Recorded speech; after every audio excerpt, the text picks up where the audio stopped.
possuem um chamado e só fazem miséria, barbaridade, coisas horrendas, explorações malignas e diabólicas, tem uma quantidade imensa de gente sincera que potencialmente tem um chamado e que senta em cima do chamado, engole o chamado, apaga o chamado, diz não, não é para mim, e porque eu não sou como esses, e assim, não sendo como esses tais, eles se tornam aqueles indivíduos que se assentam em cima do talento, que encobrem a graça. Como diz Jesus, usando a sua metáfora, que acendem a luz e colocam sobre ela um paneiro, a colocam no esconderijo, e assim não iluminam a ninguém, não recendem a graça dessa luz. Os chamados são enviados. A esses 12 enviou Jesus. Enviou como? Com que nível de preparação? A preparação era andar com ele, era observá-lo, era ver como ele ensinava, como ele procedia, como ele agia, como ele tratava, como ele gestuava, como ele era, como ele se relacionava com as pessoas, com as boas, com as marginalizadas, e apesar de serem boas, com as marginalizadas, apesar de carregarem as piores famas, e às vezes até de honrarem de maneira imediata essas famas perversas, só para não desperdiçarem a designação da tragédia que lhes foi atribuída, tanto quanto aprender a lidar com ele com gente mediana, normal, sem nada especial, e ainda com o outro extremo, lidar com os hostis, fanáticos, chatos, desagradáveis, perturbadores, que não sabiam se aproximar sem ser para esturricar, para chatear, para lancetar, para provocar, para dizer não é tanto assim, o que, que você está pensando de você mesmo. Enfim, você sabe como é que esse tipo de gente é. Na melhor das situações, eles ainda são legalistazinhos, sem senso de proporção. E na pior das perspectivas, eles são esses fariseus horrorosos, horrendos, que Jesus chega ao ponto de perder completamente a paciência com eles, e é de onde procedem aqueles ais que nós vamos encontrar aqui na frente em Mateus 23, ai de vós, ai de vós, ai de vós, que ele só diz isso de maneira personalizada aos fariseus. Ele diz isso de maneira coletiva a Betsaida, a Corazim, a Cafarnaum, a algumas cidades que viram tanta graça dele e ficaram impermeáveis. Aí ele diz, ai de vós, porque sem Sodoma e em Gomorra, sem Tiro e em Sidom, sem lugares arquetípicos da maldade no Velho Testamento, se eles tivessem visto o que vocês viram, ouvido o que vocês ouviram e tido acesso ao que vocês tiveram, eles teriam se arrependido no pó e na cinza. Mas vocês só naturalizaram a graça, a misericórdia e a bondade, se referindo a Cafarnaum, a Tiro, a Corazim e a Betsaida, por exemplo, ou a Nazaré, a sua cidade. No mais, esse ai de vós, Jesus não aplica a meretrizes, a publicanos, a pecadores de qualquer natureza. Ele só aplica aos religiosos fanáticos que viviam raivosamente com cólera derramante e pingante, tentando infectar a alma do próximo, com o seu mesmo ódio, com a sua mesma raiva, com coisas dessa natureza. Então, a esses 12 a quem ele chamou, ele enviou, dando-lhes as seguintes instruções. E aí é que, nessa primeira instrução, que você só encontra, preste atenção, você só encontra essa instrução aqui no Evangelho de Mateus.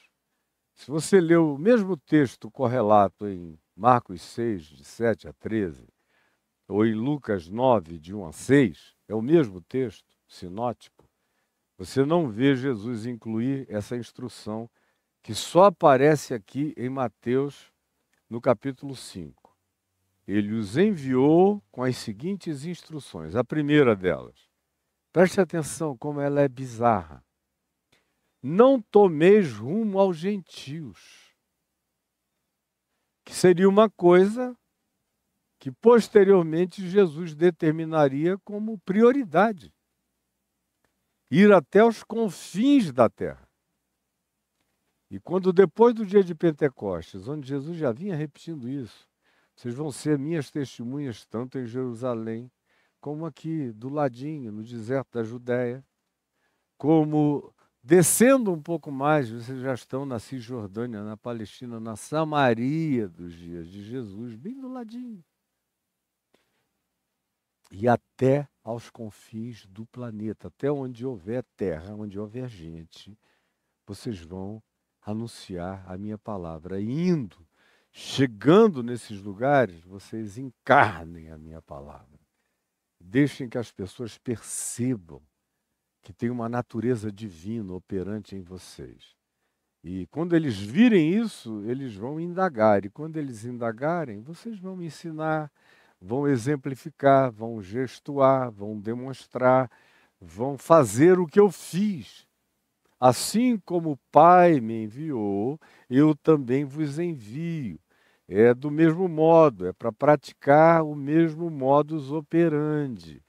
Não é com uma mensagem diferente, com as 4 leis espirituais do Bill Bright. Não é com uma pregaçãozinha que determinada por algum doutrinador. Não. Assim como o Pai me enviou e eu cheguei, e eu me pautei, e eu realizei as pautas do Pai na minha vida, em todos os lugares, como disse o apóstolo Pedro pregando em Atos dos Apóstolos, aos judeus circundantes, vocês viram e vocês o mataram, o Nazareno. E não digam que não, porque foi ele que andou por toda parte fazendo bem em todos os lugares. O Evangelho é a manifestação do fazer o bem em todos os lugares. Assim como o Pai me enviou, também eu vos envio. Exatamente do mesmo modo. E como eu lhes disse sexta-feira passada, Jesus não pregava sobre Jesus. Jesus ensinava o Evangelho, a boa nova do reino de Deus. Que qualquer um que ouvindo discernia imediatamente que ele era o elemento pivotal daquilo ali. Mas ele não chamava ninguém para aceitá-lo, ele chamava as pessoas para acolherem o próximo. Aceitar Jesus, para Jesus era perdoar, era ser misericordioso, era dizer como Zaqueu, Senhor, decido dar metade dos meus bens aos pobres. E se em alguma coisa defraudei alguém, eu restituirei 4 vezes mais. Aí Jesus disse, hoje entrou salvação nessa casa. Esse cara entendeu o significado do que eu vim fazer e do Evangelho. Depois de muito tempo é que aceitar Jesus virou essa coisa de levanta a mão, é batizado para ter acesso à mesa sagrada, ao vinho sagrado, ao pão sagrado, ao fetiche do sagrado e tudo isso.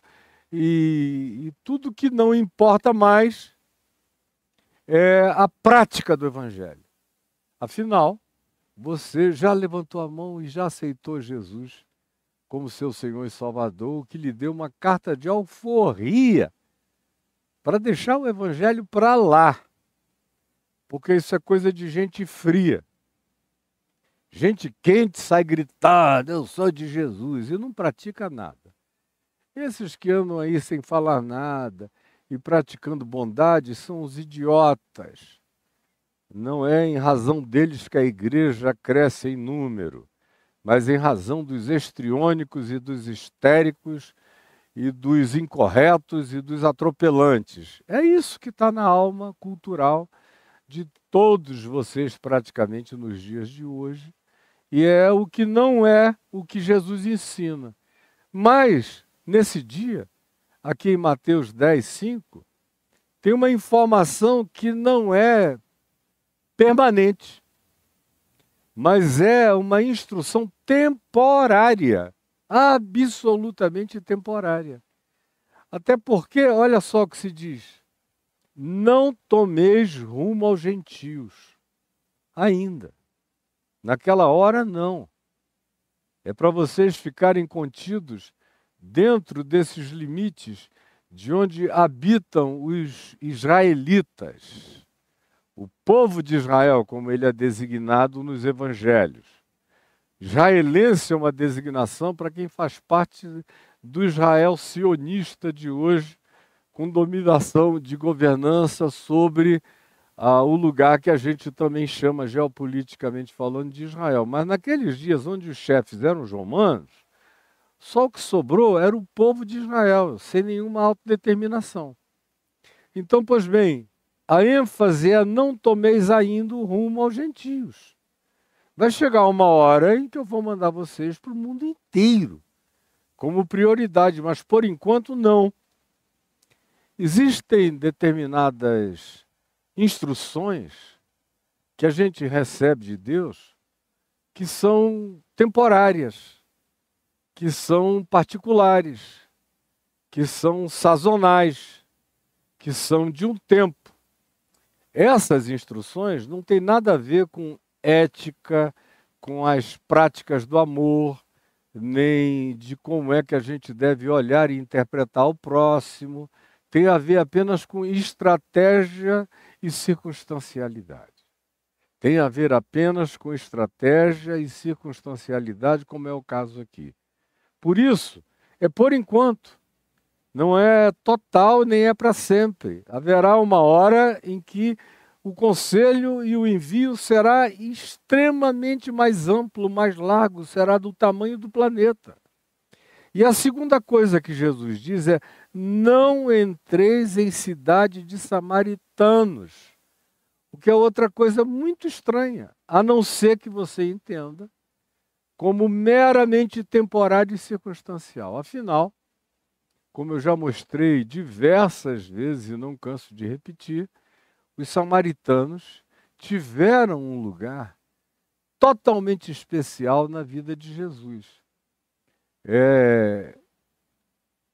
Entre leprosos curados, o único que volta para agradecer é um samaritano. Jesus faz coisas e diz que, nas exemplificações que traz, que os samaritanos frequentemente eram as figuras mais admiráveis naquele processo, como a parábola do chamado bom samaritano, entre levita e sacerdote no templo. Quem faz e quem entende onde está o altar de Deus, que não é num templo, mas na estrada da vida, é o samaritano. Numa conversa com uma mulher bonita em Siquém, é com ela e a ela que ele revela a supremacia do santo absoluto sobre o sagrado. O sagrado é o monte onde se deve adorar, o santo é em todo lugar. Deus é espírito, importa que os seus adoradores o adorem em espírito e em verdade. E há uma quantidade enorme de outras alusões completamente positivas e diferenciadas acerca dos samaritanos. Então, quando ele diz isso aqui, a lição que se está aprendendo é, por enquanto, como o tempo é curto, vocês vão se dedicar exclusivamente à pregação do povo de Israel. Vocês vão entrar nos lugares aonde esse povo está e vão testemunhar para eles, porque o tempo é curto. E eu quero que vocês façam isso enquanto eu estou aqui. Eu sou a testemunha desse testemunho que eu enviei vocês a dar de casa em casa, de aldeia em aldeia, no meio desse povo todo, para onde eu estou enviando vocês, mas isso é temporário, isso é circunstancial. Eu já tive chamados temporários e circunstanciais. Eu tenho 2 ou 3 chamados permanentes na minha vida. que pode mudar tudo, mas esses chamados originais não mudam jamais. E tive chamados contingenciais, circunstanciais, temporários, momentâneos, que tinham a ver com a hora da oportunidade, que tinham a ver com não desperdiçar uma porta que foi aberta para algo significativo e relevante, que tinha prazo de validade, que precisava ser aproveitado naquele tempo, naquela hora, daquele modo, daquela forma, mas que eu sabia que tinha tempo para acabar. Eu, por exemplo, olhava para aquilo e não me via envelhecendo ali. Eu me via naqueles momentos da minha juventude, com aquela sobra de vigor que, pela misericórdia de Deus em mim, sempre vazou para todo lado, em todas as direções. Eu dizia para mim mesmo, durante um tempo eu farei isso. E eu estava sempre nessas circunstâncias e nessas ocasiões procurando pessoas que poderiam prosseguir depois de mim, com aquilo ali, enquanto eu seguia no chamado não temporário, permanente da minha vida no Evangelho.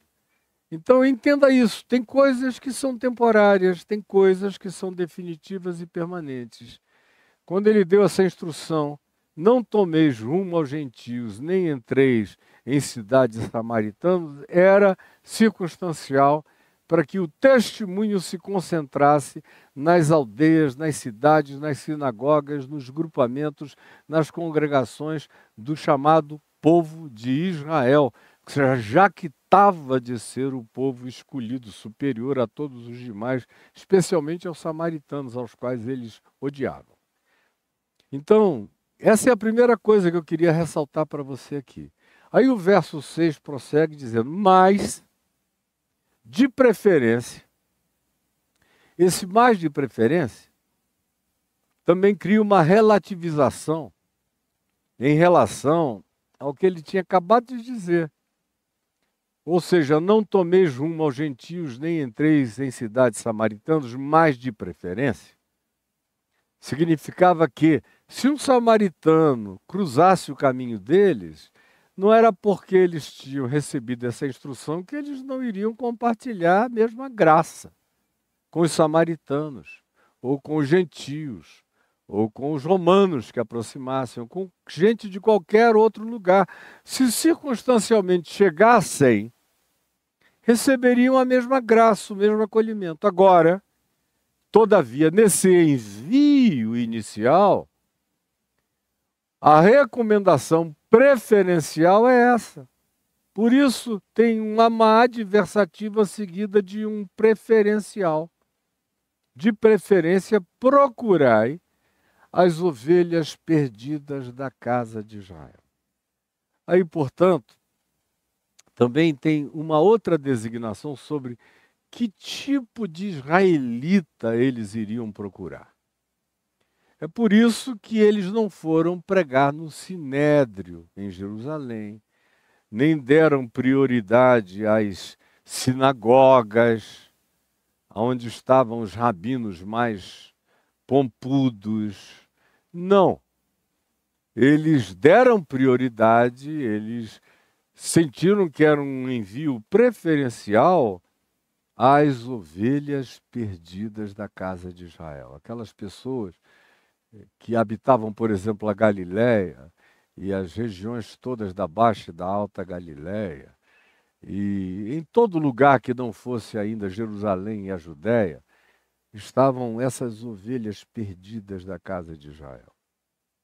Preferencialmente, cheguem às vilas deles, batam na porta da casa dessa gente, com essa autoridade que eu lhes dei, de realizarem aquilo que eu realizo.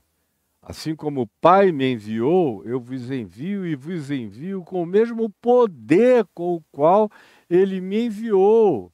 Como Jesus veio posteriormente a dizer, aquele que crê em mim, fará também as obras que eu faço.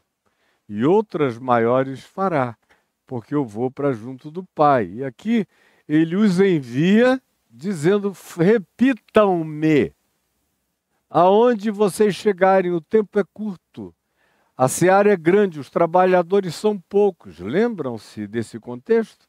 Então, porque os trabalhadores são poucos, a seara é grande, eu estou enviando vocês, por enquanto, preferencialmente para essa gente que não sabe discernir entre a mão direita e a mão esquerda, ovelhas perdidas da casa de Israel.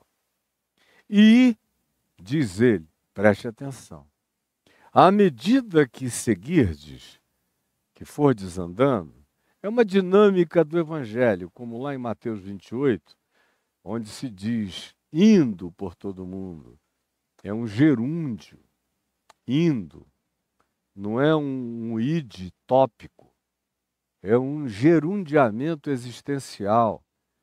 É porque vocês são caminhantes, são hebreus do Evangelho, são cruzadores de fronteiras, vão adiante, são entes pervasivos, são como sal da terra que pervade tudo, são luz que também tem esse poder pervasivo, indo, andando, vivendo, chegando em qualquer lugar do mundo, em qualquer ambiente, em qualquer cultura, em qualquer segmento, indo, levem o Evangelho em palavras, em obras, em gestos, em exemplos, em atitudes, em modos de tratamento. O Evangelho é um combo de realidades indivociáveis, onde a gente não pode escolher uma particularidade e negligenciar as outras. Do contrário, o negligenciamento das demais tira a autorização, por exemplo, da pregação oral do Evangelho,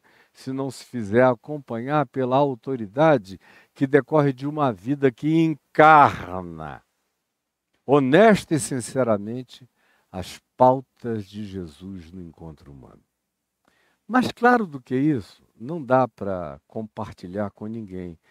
E só não entende o que eu estou dizendo quem de fato está com o coração bloqueado. E à medida que seguirdes, portanto, indo, à medida em que vocês forem, é nesse caminhar que vocês devem pregar. É no caminho. A pregação não é atrás de um púlpito, como eu já recebi milhares, não é hipérbole, milhares, entre 99, 2000, até 2008, mais ou menos.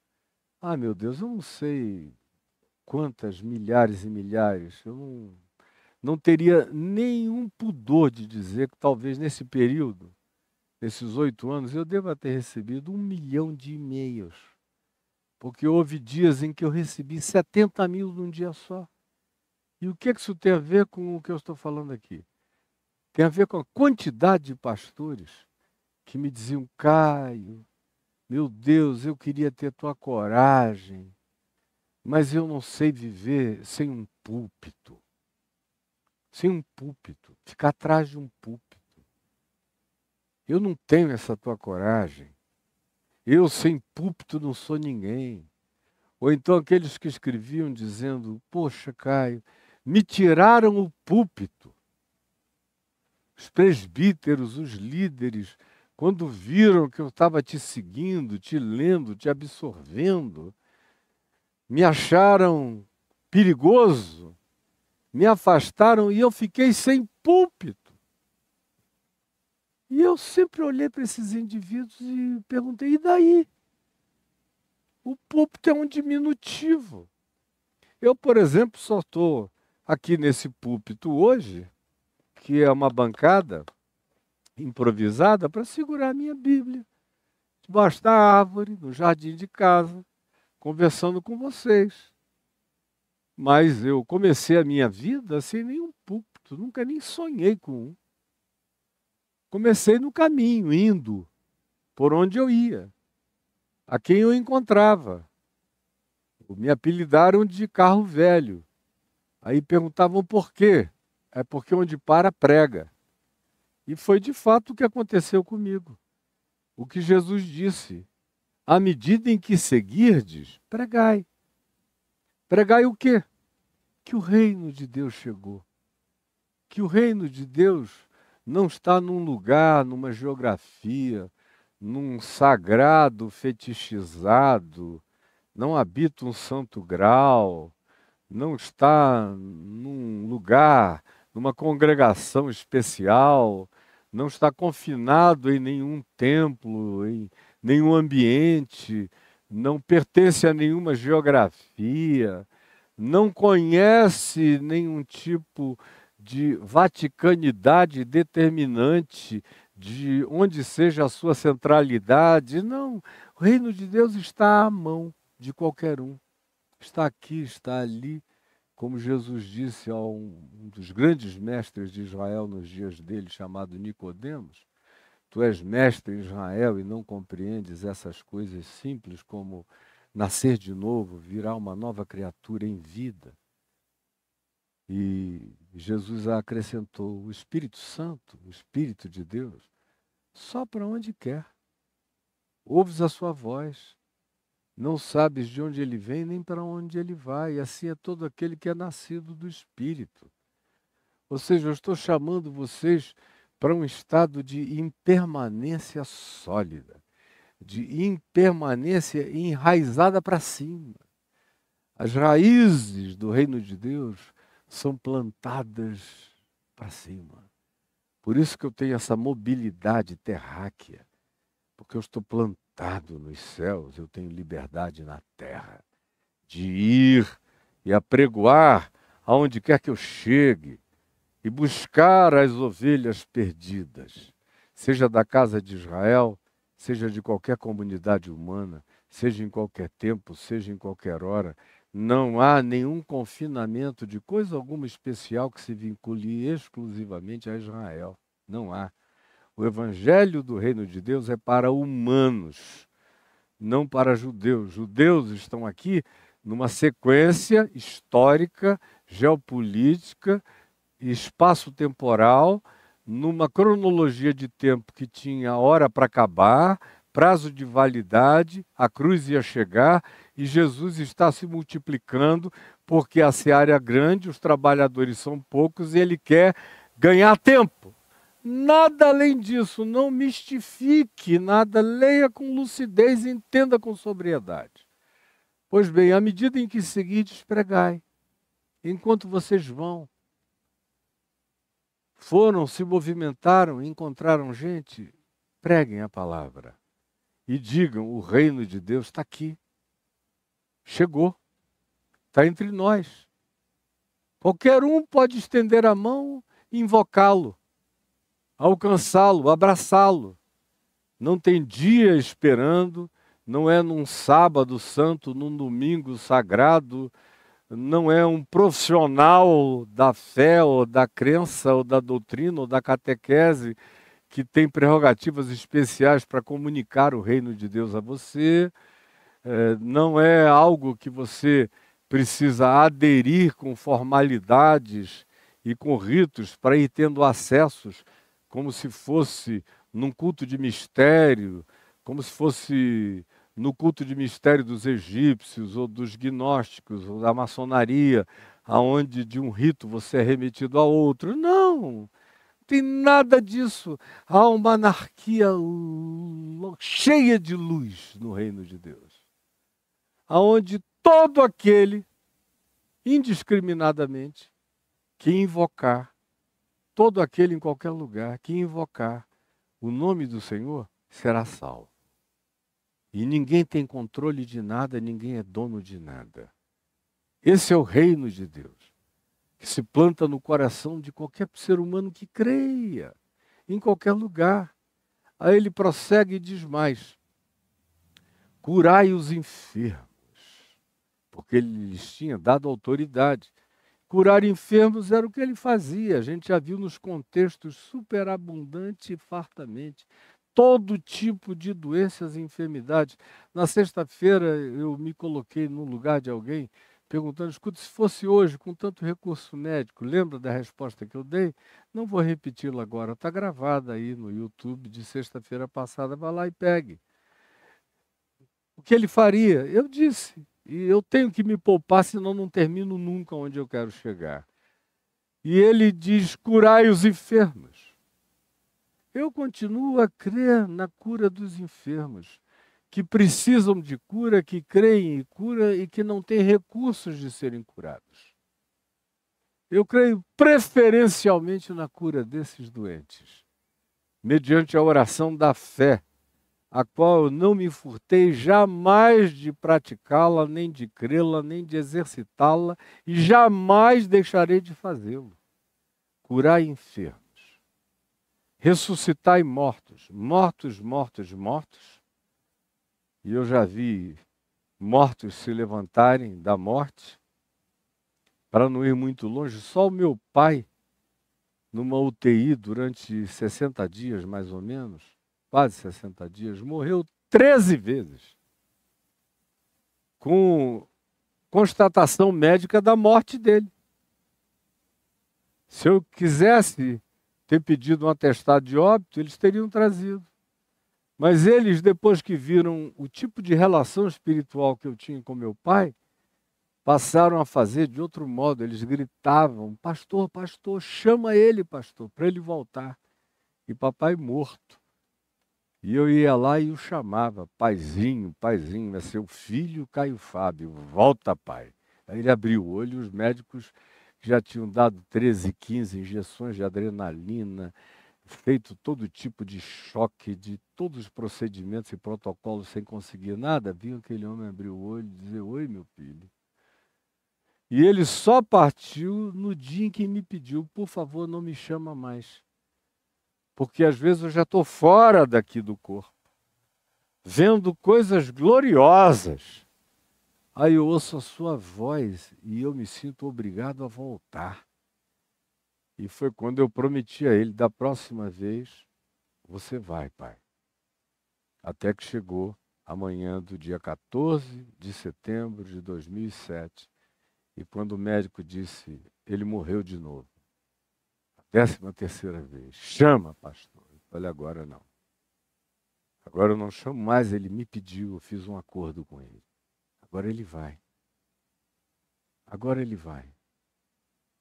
Como eu já vi, não de maneira dramática, nenhum Lázaro podre sair da tumba.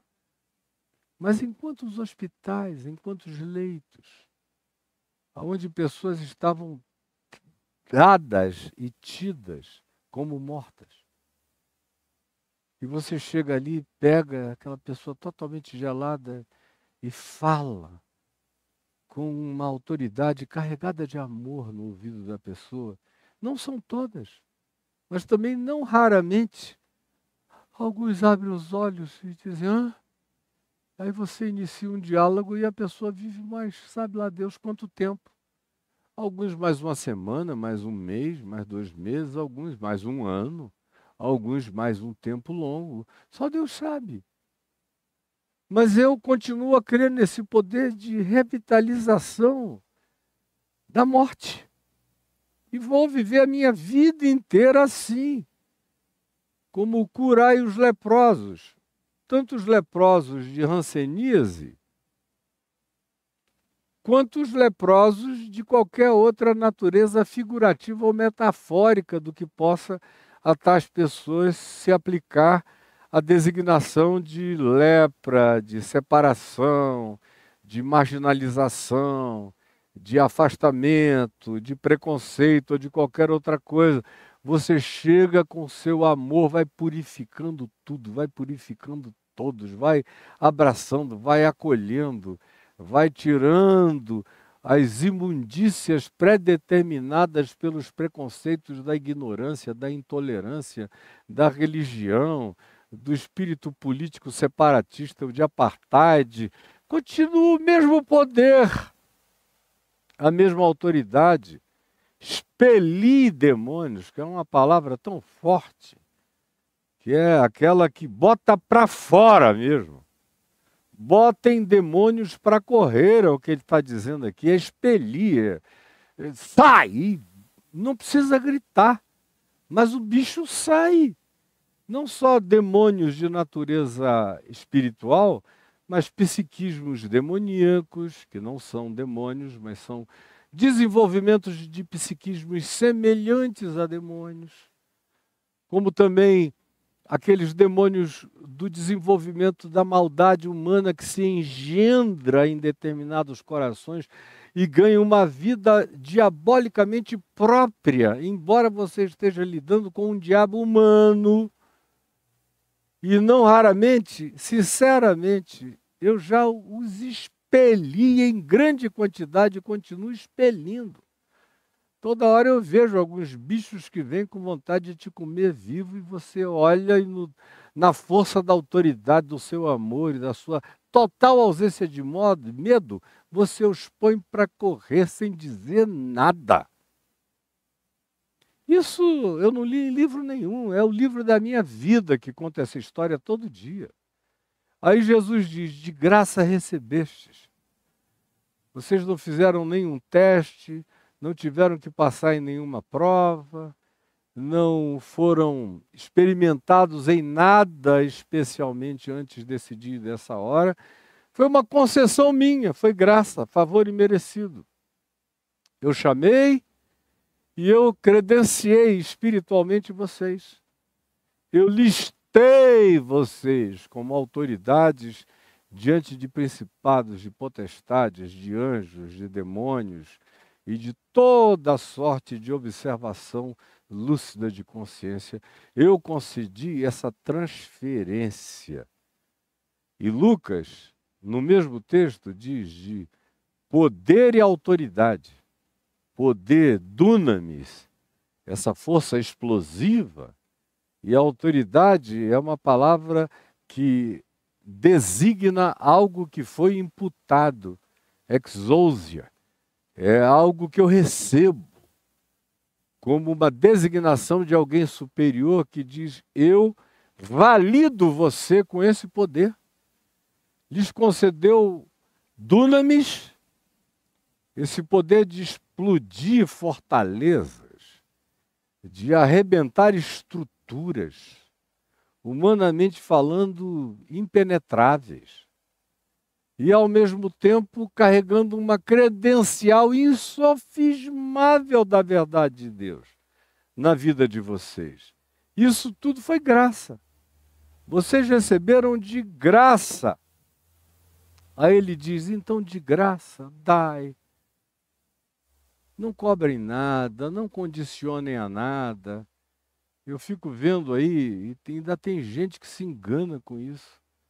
Com o cara dizendo que se você deixar de ser dizimista, Deus não ouve mais sua oração. Tem outro doido que chega, muitos outros, e dizem, esse demônio eu não consigo expelir nem com a oração da fé, só com dízimo e oferta. E ainda tem milhões que vão atrás. Porque o que Jesus disse e nada é a mesma coisa para muitos de vocês hoje em dia. O que dá uma tristeza horrorosa para uma pessoa que passou a vida inteira, desde a juventude, impregnada por essa consciência, assistir à morte, à falência aparente de tudo isso que não tem igual, que não tem com que e a que ser comparado, que é de sublimidade completamente sem igual.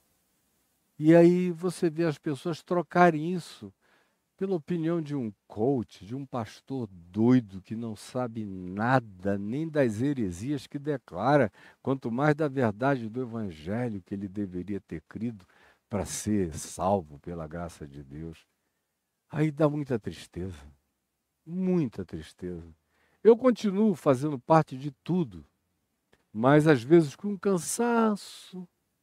Você vai ficando velho de tanta experiência, aí vem assim um garoto novo, aí te dá umas atropeladas sem saber de coisa alguma, aí você diz, Senhor, me dá paciência para eu continuar amando, amando, amando, até o último dia da minha vida, porque é cansativo. Mas foi de graça que eu recebi. Então é de graça que eu vou dar para esta e para tantas gerações quantas Deus, por sua misericórdia, me conceda assistir, atender, ver, ajudar e poder socorrer gratuitamente, porque pela graça sois salvos, mediante a fé. Isso não vem de vós, é dom de Deus. E não vem das vossas supostas boas obras ou nenhuma pseudo-autoexaltação, para que ninguém bata no peito se gloriando. No dia de hoje, nessa terça-feira, eu vou parar por aqui. E amanhã eu vou prosseguir, justamente naquele ponto em que hoje em dia é o que todo mundo quer. O cara procura o coach que o ensine a ficar rico, a ter muito ouro, prata e pedras preciosas, dinheiro acumulado. E eu chamo alguns desses coaches de cockroach, que é o nome em inglês para barata, porque são umas baratas mesmo aproveitadoras. Nem todo coach é assim, tem coach sério. Eu tenho amigos aqui na cidade que são coaches sérios. Uma filhinha querida aqui, que eu conheço a vida inteira, que é uma pessoa séria na tentativa e é uma das precursoras do trabalho coach no Brasil, com o pai dela. Agora, de lá para cá, assim como no meu caso, eu sou pastor e pastoreio pessoas com toda a sinceridade e verdade. Agora, meu Deus, a gente vai ficando cada vez mais uma minoria muito pequena, ínfima, no meio de uma legião de seres que se autodesignam como pastores e que são lobos perversos, malignos, diabólicos, aproveitadores. Mas e daí? E daí?